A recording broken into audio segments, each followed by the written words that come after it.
جیورگن لیوپال Belgium کی معمر خاتون ہیں۔ جب ان کی عمر 90 برس سے تجاوز کر گئی اور یہ اولاد کی مکمل محتاج ہوئیں تو بچوں نے فیصلہ کیا کہ بوڑھی سے جان چھڑانی چاہیے۔ ایک دن طے ہوا کہ اگلے روز اسے اولڈ ہاؤس کے حوالے کر دیا جائے گا۔ جیورگن کے پڑوس میں ایک مراکشی خاندان مقیم ہے۔ 40 سال سے اس مسلم فیملی کے ساتھ ان کے تعلقات تھے۔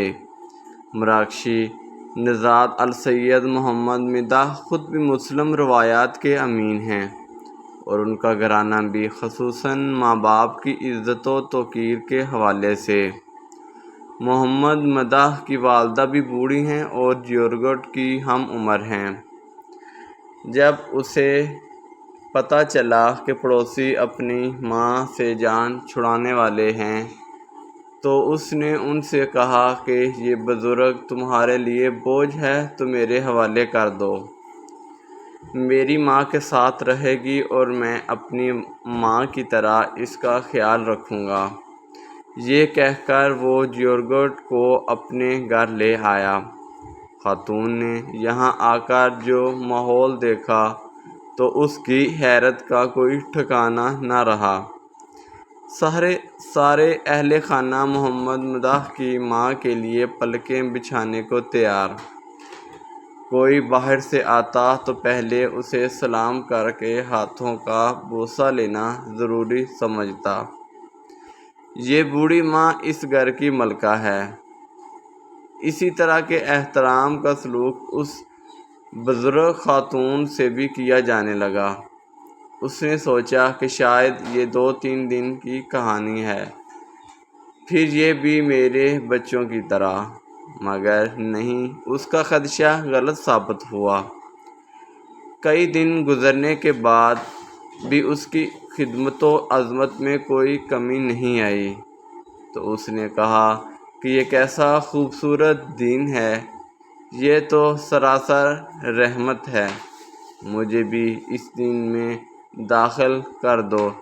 چنانچہ 91 برس کی اس خاتون نے بھی کلمہ پڑھ لیا اور اب یہ جیورگن نہیں، نور کہلاتی ہیں۔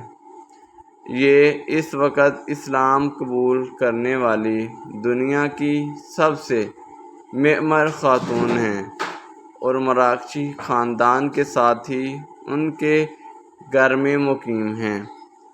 والدین کی خدمت کرنے سے اللہ اور اس کا رسول حضرت محمد صلی اللہ علیہ وآلہ وسلم کتنا راضی ہوتا ہے۔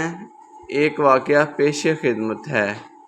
حضرت اویس کرنی رضی اللہ تعالیٰ عنہ نبی اکرم صلی اللہ علیہ وآلہ وسلم کی زیارت نہیں کر سکے، لیکن دل میں حسرت بہت تھی کہ حضور صلی اللہ علیہ وآلہ وسلم کا دیدار کر لوں۔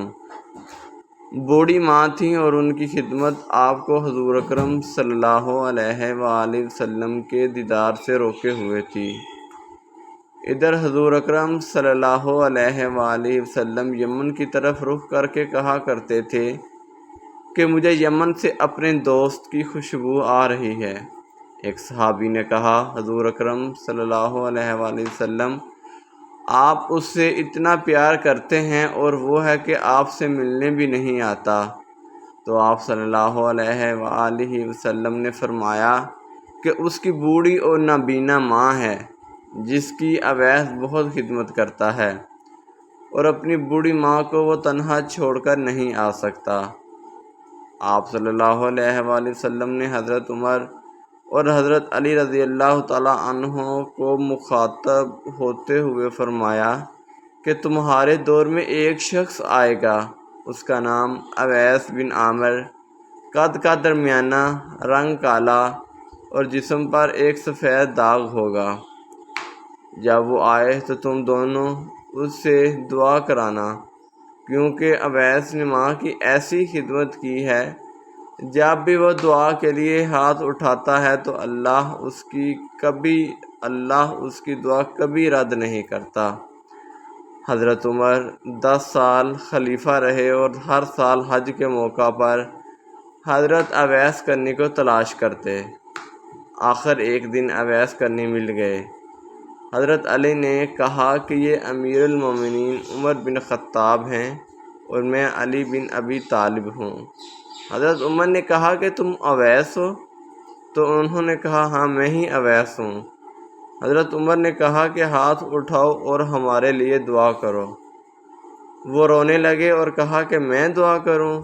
آپ لوگ سردار ہیں اور میں آپ کا نوکر، آپ لوگوں کے لیے دعا کروں؟